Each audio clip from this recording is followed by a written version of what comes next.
NEET समेत देश भर में होने वाली दूसरी प्रतियोगी परीक्षाओं में पेपर लीक और धांधली को लेकर मचे घमासान के बीच अब केंद्र सरकार ने बड़ा एक्शन लेने की तैयारी कर ली है।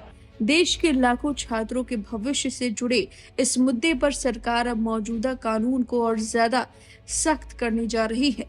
प्रधानमंत्री मोदी ने देर और रात तक वीडियो संदेश जारी कर ऐलान सोमवार किया। से पीएम मोदी ने कहा कि पेपर संसद लीक का और परीक्षा में होने वाली धांधली दूसरा को रोकने के सप्ताह लिए शुरू हो रहा संसद में है, एक तब नया विधेयक लाया जाएगा और सरकार की जल्द कोशिश से होगी जल्द कि इस विधेयक को जल्द उस से बिल जल्द को पास कराया जाए।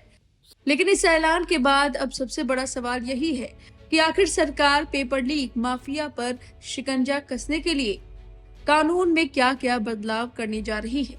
तो चलिए पूरी खबर समझते हैं। दरअसल इंडिया टुडे की एक रिपोर्ट के मुताबिक केंद्र सरकार लोक परीक्षा यानी अनुचित साधनों की रोकथाम अधिनियम 2024 को और ज्यादा सख्त बनाने की तैयारी कर रही है। रिपोर्ट के मुताबिक प्रधानमंत्री नरेंद्र मोदी के वीडियो संदेश में कड़े कदम उठाने का ऐलान किया। इसके साथ ही परीक्षा में धांधली से जुड़े मामलों की तेजी से सुनवाई के लिए फास्ट ट्रैक कोर्ट्स के गठन को भी मंजूरी दिए जाने की संभावना है। यानी सरकार की रणनीति दो स्तर पर काम करने की है।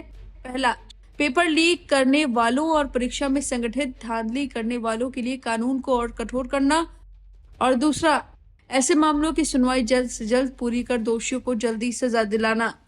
अब बात करते हैं कानून में होने वाले संभावित बदलावों की। सूत्रों के मुताबिक सरकार पेपर लीक माफिया और संगठित अपराध में शामिल लोगों को सख्त संदेश देने के लिए मौजूदा कानून में बड़ा बदलाव करने की तैयारी में है। अगर कोई व्यक्ति पेपर लीक या संगठित तरीके से परीक्षा में धांधली करने में शामिल पाया जाता है तो उसे कम से कम 5 साल से लेकर अधिकतम 10 साल तक की कठोर कारावास की सजा दी जा सकती है। यानी पेपर लीक के दोषियों के लिए जेल की सजा और ज्यादा बढ़ाने का प्रस्ताव है। इतना ही नहीं, पेपर लीक या परीक्षा में धांधली में शामिल संस्थानों और लोगों पर भारी जुर्माना लगाने का भी प्रस्ताव है। रिपोर्ट्स के मुताबिक ऐसे मामलों में दोषी पाए जाने वालों पर 10 करोड़ रुपए का जुर्माना लगाया जा सकता है। अब इसे मौजूद कानून से समझिए। फिलहाल लोक परीक्षा अनुचित साधनों की रोकथाम अधिनियम 2024 के तहत ऐसे मामलों में दोषी पाए जाने पर 3 से 5 साल तक की जेल की सजा का प्रावधान है। वहीं अधिकतम 10 लाख रुपए तक का जुर्माना लगाया जा सकता है। लेकिन प्रस्तावित संशोधन के बाद जेल की सजा बढ़ाकर 5 से 10 साल तक हो सकती है और जुर्माना 10 लाख रुपए से बढ़कर 10 करोड़ रुपए तक पहुंच सकता है। यानी सरकार पेपर लीक के मामलों में सजा और जुर्माने दोनों को कई गुना बढ़ाने की तैयारी कर रही है। इसके अलावा एक और बड़ा बदलाव प्रस्तावित है। कानून के तहत दर्ज किए जाने वाले सभी मामलों को गैर जमानती बनाने का प्रस्ताव है। अगर ऐसा होता है तो पेपर लीक या संगठित परीक्षा धांधली के आरोपी के लिए आसानी से जमानत हासिल करना मुश्किल हो जाएगा। यानी सरकार का संदेश साफ है। परीक्षा में धांधली करके लाखों छात्रों के भविष्य से खिलवाड़ करने वालों पर अब सिर्फ केस दर्ज नहीं होगा बल्कि उन्हें कड़ी सजा दिलाने की पूरी कोशिश की जाएगी। लेकिन सरकार की तैयारी सिर्फ कानून को सख्त करने तक सीमित नहीं है। दिल्ली में इस मामले में बड़ा अपडेट भी सामने आया है। प्रधानमंत्री मोदी के ऐलान के बाद दिल्ली हाई कोर्ट ने पेपर लीक से जुड़े मामलों की सुनवाई के लिए एक फास्ट ट्रैक कोर्ट का गठन किया है। इस विशेष फास्ट ट्रैक कोर्ट की विशेष न्यायाधीश अनु ग्रोवर बालिगा होंगी। अब राउज एवेन्यू कोर्ट में पेपर लीक या परीक्षा में धांधली से जुड़े सभी मामलों को इसी फास्ट ट्रैक कोर्ट में भेजा जाएगा। यानी एक तरफ केंद्र सरकार कानून को सख्त करने की तैयारी कर रही है तो दूसरी तरफ अदालतों में लंबित मामलों की सुनवाई को भी तेजी से आगे बढ़ाने की कोशिश शुरू हो गई है। अब सुनिए प्रधानमंत्री मोदी ने देर रात सेल्फी मोड पर वीडियो में क्या कुछ कहा।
इसके बाद प्रधानमंत्री मोदी ने ट्वीट करते हुए सोनम वांगचुक को अनशन खत्म करने के बाद अपनी सेहत सुधारने की सलाह दी।